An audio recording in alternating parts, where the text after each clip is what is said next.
지도자가 의무를 불성실히 행할 때에는 자기에게 그 피가 돌아오지만 의무를 다해 복음을 전했을 때 받아들이지 않는 것은 그들에게 책임이 있다. 그들에게 피가 돌아간다. 죄악이 그들에게 돌아간다. 그걸 지금 사도 바울이 말하고 있는 거예요.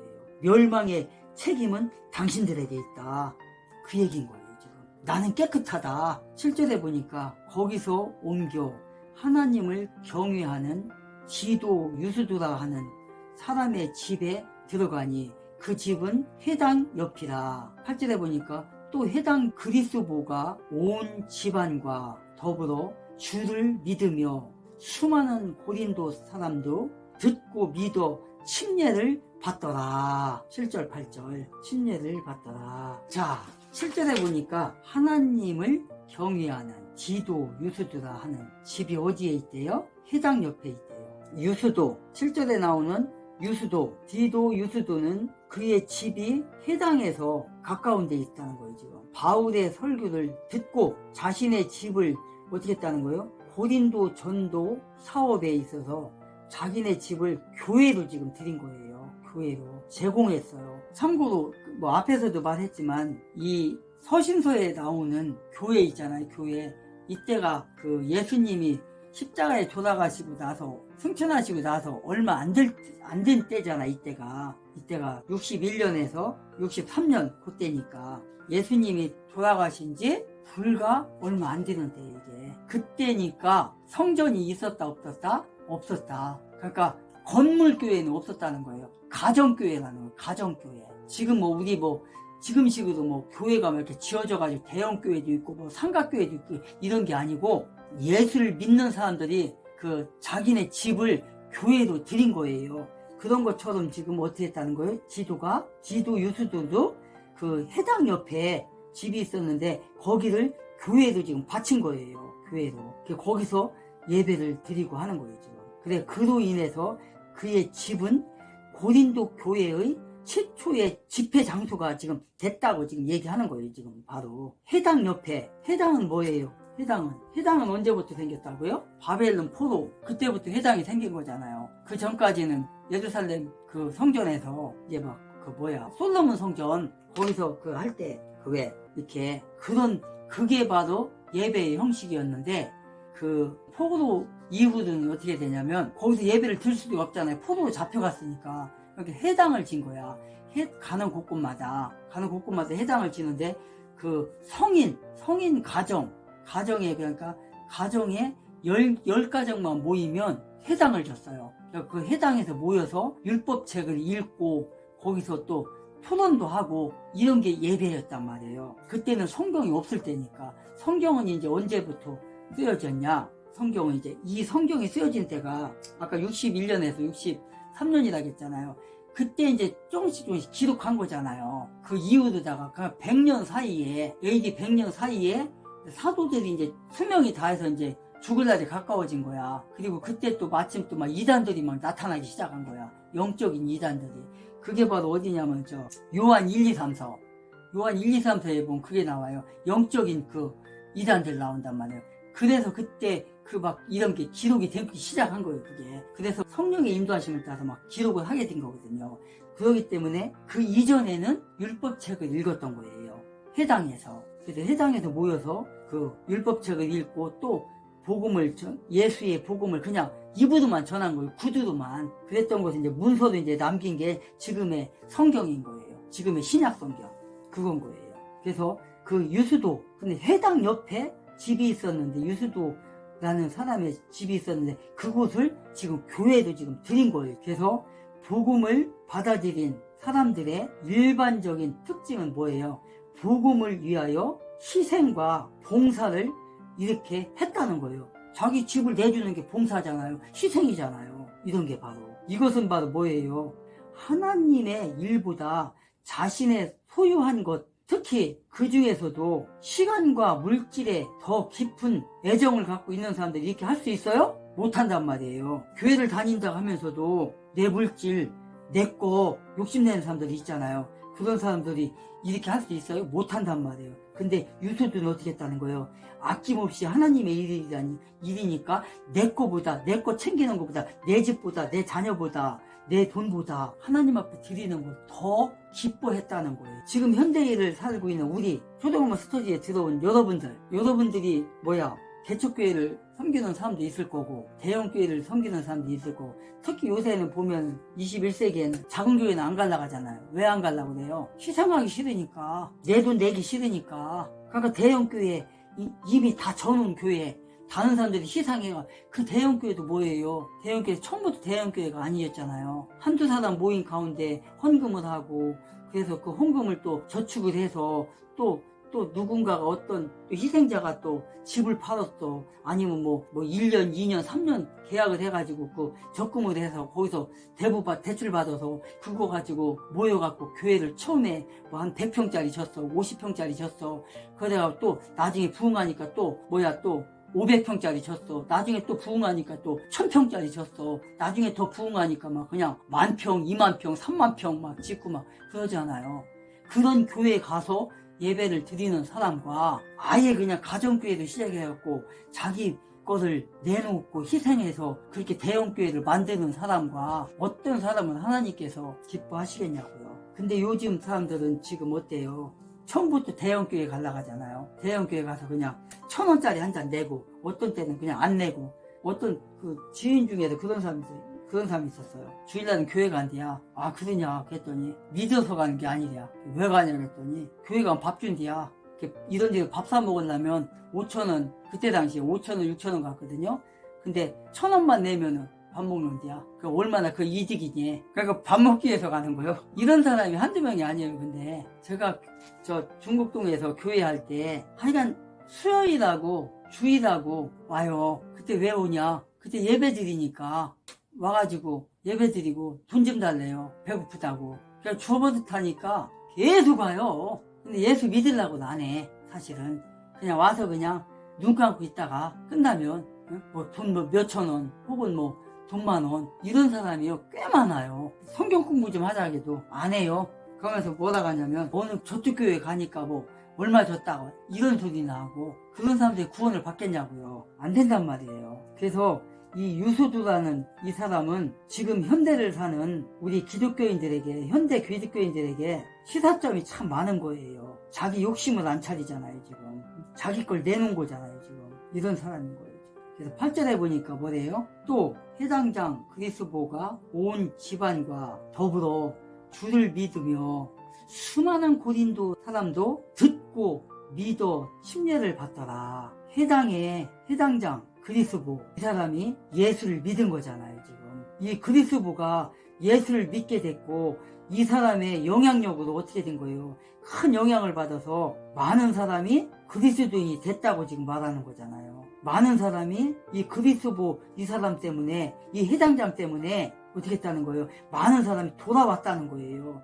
예수 앞으로 왔다는 거예요. 예수 믿고 구원받게 했다는 거예요. 이 정도로 회당장 그리스도 때문에 많은 사람이 구원을 받은 거예요. 지금 그가 개인적으로 침례를 몇 사람한테 줬는지는 모르겠어요. 지금 사도 바울이 고린도전서 1장 14절 16절 거기 한번 보고 가야겠네요. 1장 고린도전서 1장 14절 나는 그리스도와 가이오 외에는 너희 중 아무에게도 내가 침례를 베풀지 아니한 것을 감사하노니. 뭐래요? 그리스도와 가이오 외에는 침례를 주지 않았다고 지금 말하고 있어요. 그 다음에 15절에 보니까 이는 아무도 나의 이름으로 침례를 받았다 말하지 못하게 하려 함이라. 내가 또한 스데바나 집 사람에게 침례를 베풀었고 그 외에는 다른 누구에게 침례를 베풀었는지 알지 못하노라.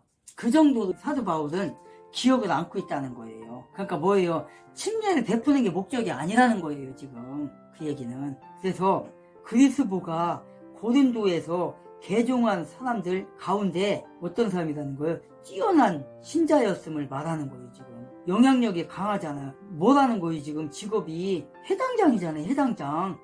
회당장이면 이제 그 회당을 맡고 있는 해당장이 한 해당에 한 사람은 아니에요. 뭐 몇 사람이 되겠죠. 그 중에 한 사람이 지금 그리스도라는 거예요. 지금 그리스도. 이 사람이 영향력이 있는 거예요. 그러니까 관리자니까 이 사람으로 인해서 많은 사람이 예수를 믿게 됐다는 거예요. 지금 개종을 했다는 거예요. 이 사람으로 인해서 지금 그 말인 거예요. 지금 그래서 환상 가운데 나타나신 주께서는 예수께서 두려워하지 말고 계속해서 복음을 전하라고 바울 사도를 격려했다는 거예요. 10절과 11절에 9절부터 읽어야겠네요. 밤에 주께서 환상 가운데 바울에게 말씀하시되 두려워하지 말며 침묵하지 말고 말하라. 내가 너와 함께 있음에 어떤 사람도 너를 대적하여 해롭게 할 자가 없을 것이니 이는 이 성중에 내 백성이 많음이라 하더라. 1년 6개월을 머물며 그들 가운데서 하나님의 말씀을 가르치니라. 9절부터 11절까지 보세요. 두려워하지 말라. 주께서 밤중에 환상 중에 나타나서 두려워하지 말라. 9절에 밤에 주께서 환상 중에 바울에게 나타난 거예요. 지금 그러면서 뭐래요? 두려워하지 말라. 담대하라. 겁내지 말라. 저들에게 절대 굴하지 말라. 내가 시키는 대로 너는 복음을 담대하게 전하라 하고 성령께서 지금 사도 바울을 격려하고 있는 거예요. 지금 동시에 고린도에는 뭐래요? 하나님의 자녀가 백성이 구원받을 자녀들이 많이 있다는 거예요. 지금 많음이라 이렇게 말하고 있잖아요. 지금 그들에게 담대하게 전하라. 대적자들이 너를 해하지 못할 거다. 내가 그냥 안 둔다. 환상 중에 나타난 거예요. 지금 12절부터 16절에 이런 하나님이에요. 지금 이런 하나님. 디모데와 실라가 합류함으로 힘을 주고 더 큰 능력으로 성령의 인도하심으로 복음을 전했지만 하나님께서 지금 성령께서 환상 중에 나타나서 지금 어떻게 하고 있는 거예요? 바울에게 고린도에 많은 나의 구원받을 자들이 많다. 그들에게 담대하게 복음을 전하라. 환상 중에 지금 나타난 거예요. 지금 성령께서 마게도니아에 복음을 전할 때 어떻게 됐었어요? 대부분의 지역에서 복음을 대적하는 유대인들이 얼마나 많았어요. 회방하는 자들이 복음을 안 받아들이고 그 이방인들을 선동해갖고 막 돌로 치게 만들고 대적하게 만들고 그랬었잖아요. 복음을 증거를 못하게. 그래서 도중에 그냥 피신하기도 하고 이런 일들이 얼마나 많이 벌어졌었어요. 그런 가운데 지금 뭐라는 거예요? 담대하라. 두려워하지 말라. 내가 전하라는 말씀 전하라. 지금 이러고 있는 거잖아요. 환상 중에 그 성령께서 나타나셔서 적들에게 담대하라. 용기를 지금 주고 있는 거예요. 사도 바울에게. 21세기를 사는 우리에게 성령께서 하나님께서 담대하라. 복음을 전하라. 나팔을 불라. 파수꾼들아 겁내지 말라. 두려워하지 말라. 오늘날에도 성령께서 주께서 하나님께서 여러분들에게 이런 말씀을 하신단 말이에요. 영과 육을 통해서 낙심하지 말라. 담대하라. 새 힘을 불어 넣어준단 말이에요. 우리 그리스도인들에게, 여러분들에게. 그러니까 지난 5년 동안 문재앙이라는 그 악마에게, 루시퍼의 졸개에게 그렇게 당했던 그 목사님들 어떻게 했어요? 청와대에서 국무회의를 한다 하면서 뭐라 했어요?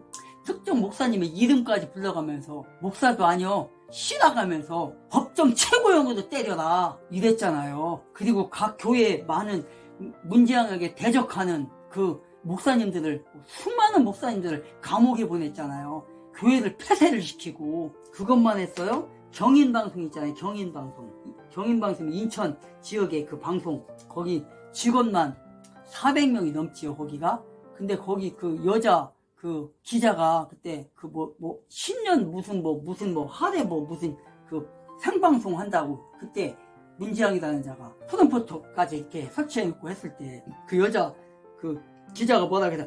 어떤 자신감이 있어서 대통령께서 어떻게, 대통령도 아니지만 솔직히 강도지만 그 여자 기자가 대통령께서 무슨 저기로다가 이렇게 했습니까? 그랬더니 인상이 그냥 팍 찌그러지면 벌써 나오잖아요. 생방이니까. 저 조국 이름 바꿔도 조국이 뭐예요? 조국이 네가 무슨 조국이요? 이지 인상이 탁 찌그러지잖아요. 다 임종석이도 마찬가지고. 그렇게 해놓고 어떻게 했어요? 그 기자회견 끝나고 나서 몇 개월 있다가 경인방송 문 닫게 만들었잖아요. 재심사 받을 때 아예 그냥 그 전파를 취소시켜 버렸잖아요. 그래갖고 그 400명이 넘는 직원들이 다 길거리에 앉았잖아요. 방송국이 아직 문을 닫아갖고. 이런 악마예요, 저게. 끈이 동네 이장도 아니고, 그렇게 교회를 핍박을 하고, 방송국을 핍박을 하고, TV조선하고, 전파, 재승인하는 거, 그거 갖고 또 불법을 저질렀잖아요. 그래갖고 지금 한상혁이나 이자들 지금 조사받는 거 아니에요. 그 누가 시킨 거예요? 문재양이 시킨 거잖아요, 그거. 더불어 김일성 주사파 집단이 시킨 거잖아요, 그거. 그렇게 노골적으로 언론을 개입을 하고, 이렇게 해놓고도 지금 윤석열 대통령은 무슨 말 한마디만 하면 언론 탄압한다고 어디 대통령이 그러고 있냐 이지랄하고 있잖아요. 지네가 한 짓거리 불과 10개월 전에 지네가 했던 일인데 대통령 그렇게 안 하잖아요. 지금 김장병 사장인가? 그때 문재양 들어서기 전 석 달 전인가 2달 전에 사장이 됐는데 임원들이 뽑아갖고 됐는데 사장이 됐는데 문재양이가 청와대 들어가자마자 그놈 못 쳐놓은 거 봐요. 이런 놈이라고. 근데 지금 윤석열 대통령이 사장 사장 문재양 좀 그렇게 살려야 되는데 법대로 한다고 안 하잖아요. 그렇게 했다는 아마 더불어 김일성 주사파당에서 막 들고 일어날 거. 대통령이 이렇게 개입한다고 이지라도 할 거야. 가면서 탄핵한다고 막 할 거예요. 지네가 불과 9개월 전에 그렇게 했던 놈들이. 그러니까 완전히 집단이에요. 저 폭력 집단. 이번에 보라고요. 누구요? 무슨 변호사 정순신 그 아들 나는 학폭이라고 해서 난 진짜 누구를 뭐 두드려 패고 이런 줄 알았어. 그게 아니더라고요. 민연고야 민성고야. 거기 그 학교 완전 좌파 교사가 주사파 단체 그 만들어가지고 좌익 동아리 만들어갖고 그렇게 활동했잖아요, 학생들이. 그러니까 거기에 대응을 해가지고 그 정순신 그 아들이 거기 그 우파 성향 가진 그 우파 그 동아리 만들려고 했더니 그렇게 방해를 하고 결국 못 만들었다잖아요. 그렇게 방해를 해서 교사들이 그 선생들이 방해를 하고 내가 못 만들었다잖아요.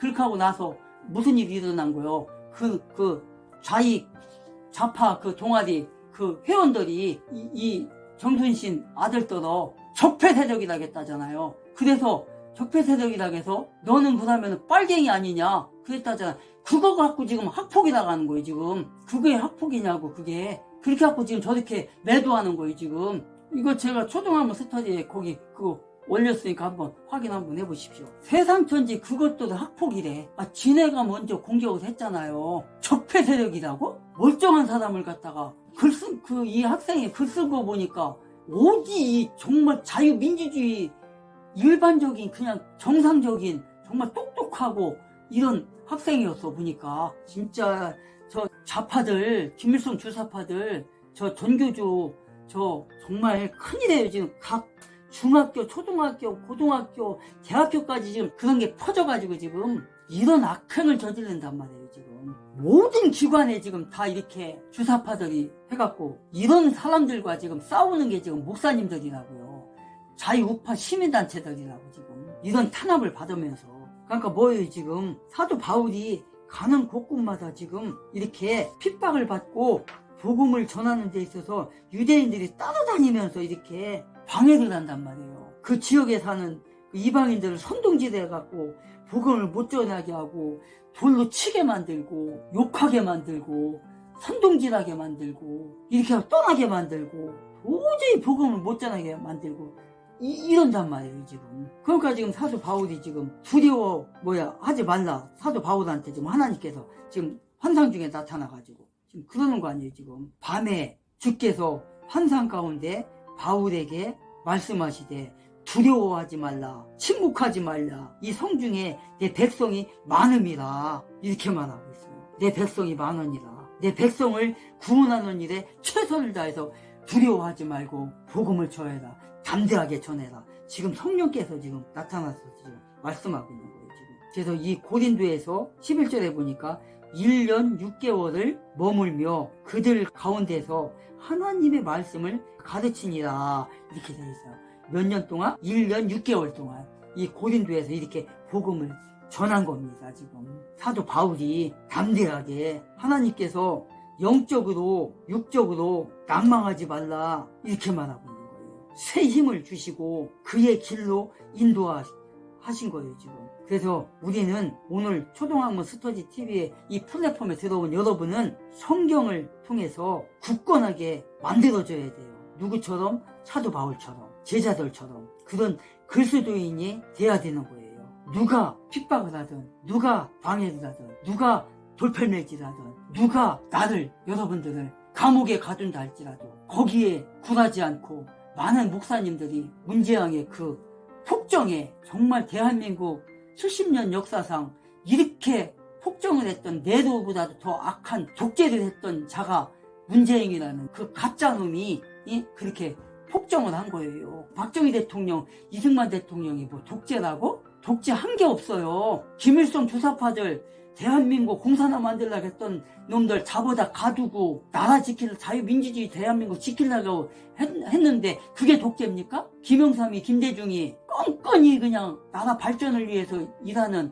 박정희 대통령의 모든 것을 다 막고 심지어 들어넣어가지고 길도 못 내게 하고 그 다음에 포항제철 짓는데 그것도 못 지게 하고 이게 방해 아닙니까? 이게 유대인들이 지금 방해한 것처럼 그럼 그런 놈들을 그냥 놔둬야 되냐고요. 뭐? 일본에서 뭐 돈 갖다가 포항제 뭐 져가지고 뭐 어쩌저쩌고? 박정희 대통령이나 하니까 그걸 돈을 갖다가 한 거예요. 너희들 우리나라 이렇게 36년 동안 지배했지? 그 보상해놔. 보상 내놔. 이렇게 하고 그때 당시에 우리나라만 보상 받은 게 아니에요. 일본 일제시대를 겪었던 각 나라들 많았다고. 그때 당시 해방될 때 많은 나라들이 해방이 됐잖아요. 그때 그 나라들 다 해준 거예요, 보상을. 그 중에 하나가 베트남이고 그런 동남아 이런 나라들 많잖아요. 그 사람들도 보상을 해줬다고. 근데 어떻게 됐어요? 그 나라들은 어떻게 했어요? 보상을 받아갖고 갖고 가서 그 당한 사람들, 그 사람들한테 돈을 다 나눠줬어요. 그래갖고 개인적으로 다 나눠줘가지고 그 사람들은 그냥 쓰고 마는 거예요. 그러니까 지금까지도, 70년이 지난 지금까지도 저렇게 저 모양 저꼴로 사는 거예요. 가난한 나라로. 근데 박정희 대통령은 어떻게 했어요? 그 돈을 예를 들어서 100만 원을 갖고 왔다. 한 사람당 100만 원을 갖고 왔다. 그럼 10%를 그 당한 사람들한테 준 거예요. 그러니까 90%를, 10%인가 20%인가 주고 나눠주고, 그 다음에 80%인가 90%를 갖다가 우리나라 발전하는데 고속도로 놓고 포항제철 짓고 모업 산업사회 그거 하는데 다 쓴 거예요. 그래갖고 나라를 이렇게 부강한 나라를 만드는 거예요. 그럼 그게 더 좋은 거 아니냐고. 자기 후손들이 다 잘 먹고 잘 살게 만들어줬는데 반면에 다른 나라들은 어때요? 보상받으다 그 당한 사람들 그 사람들 다 나눠줘 보니까 개인적으로 나눠주니까 그 사람들 다 먹고 끝난 거야. 그걸로. 그러니까 지금이 70년이 지난 지금까지도 그지 나라도 살잖아요. 다른 나라들은. 박정희 대통령한테 고맙다 가야 돼요. 우리나라를 그냥 나눠줬다고 생각해봐요. 흥청망청 다 개인적으로 쓰고 말았지. 그래 지금도 동남아처럼 그지 나라가 됐지. 뭐 좌파들 그러대? 김일성 주사파당 그 사람들 뭐라고 하냐면 그때 당시 박정희 대통령 안 했어야죠. 딴 사람이 했어도 그 정도 됐다고. 대개는 개뿔 뭘 돼요 그게. 사상이 다른데 패러다임이 다른데 안 되는 거예요. 그거는 박정희라는 사람이 그 신의 한 수를 한 사람이 있으니까 된 거예요. 그게 그 다음에 전두환 대통령이 있었으니까 그걸 이유받아서 했지. 만약에 그때 당시 전두환 대통령이 그 12.12 그걸 안 받고 했어 봐봐요. 그러면 김대중이 만약에 됐다고 생각해봐. 김대중이가 됐으면 이거 나라 완전 거지 나라 된 거예요. 공산화 됐을 수도 있고. 그런 나라가 좋아? 뻔한 거잖아요. 왜? 김대중이가 그때 대통령 돼갖고 나라 어떻게 됐어요? 쫄딱 망해 만들고 노무현이가 쫄딱 망해 만들고 거기에다 이 문재왕이라는 자는 어떻게 됐어요? 2016년도에 불법적으로 이렇게 대통령 끌어내려갖고 감옥에 보내고 지가 한다고 하고서 완전히 김대중 노무현보다도 10배나 더 나라를 망쳐놓은 거 아니에요 지금. 완전 간첩의 나라를 만들어 놓고. 이런 나라가 좋아? 지금 사도 바울에게 지금 하나님께서 그러는 거예요. 너희들한테 유대인들이 저 선동꾼들이 핍박을 하고 너를 죽이려고 하지만 너를 해하려고 하지만 담대하라. 내 말을 전하라. 내가 지켜주마. 여기에는 이 지역에는 고린도 여기에는 나의 구원받을 사람이 많이 있다. 담대하게 전하라. 두려워하지 말라. 지금 이러는 거 아니에요. 새 힘을 불어 넣어준 거잖아요 지금. 그래서 지금 사도 바울이 굳건하게 지금 서서 지금 영적인 말씀을 좀 전한 거예요. 사도 바울이 영적으로 신체적으로 강건한 마음을 가지고 담대함을 가지고 지금 복음을 전한 거예요. 지금 언제까지? 1년 6개월 동안. 그래서 이 고린도 교회가 세워지고 고린도에 복음이 전해져서 지금이야 고린도 교회가 다 망가지고 그랬지만 그때 당시에는 많은 구원자가 있었고 그랬었단 말이에요. 지금 터키에도 마찬가지예요. 사도 바울이 복음을 전하고 했을 때 얼마나 거기가 요한 계시록에 나오는 7교회 그 7교회가 중에서 4교회가 터키에 있었잖아요. 터키에. 지금이야 뭐 유적지밖에 안 남았지만 그런 사대교회가 벌써 거기에 다 있었던 거예요. 그 요한 계시록에 나오는 그 교회들이 다. 그래서 지금의 우리 여러분들은 정말 사도 바울처럼 담대함으로 지금 여러분들이 처한 그곳에서 여러분들이 서 있는 그곳에서 어느 교회를 섬기든 열심히 교육을 받고 말씀이 살아 움직여서 여러분들의 지인들에게 여러분들의 학생이면 학교에서 직장인이면 직장에서 산악회면 산악회에서 어디에서든지 지인들에게 복음을 담대하게 전하는 그런 여러분들이 되기를 주 예수의 이름으로 축복합니다. 오늘은 여기까지 하겠습니다. 다음에는 사도행전 18장 12절부터 하겠습니다. 다시 만나는 그날까지 샬롬. 나갈 때 구독 안 하신 분은 구독, 좋아요 안 누르신 분은 좋아요 부탁합니다. 축복합니다.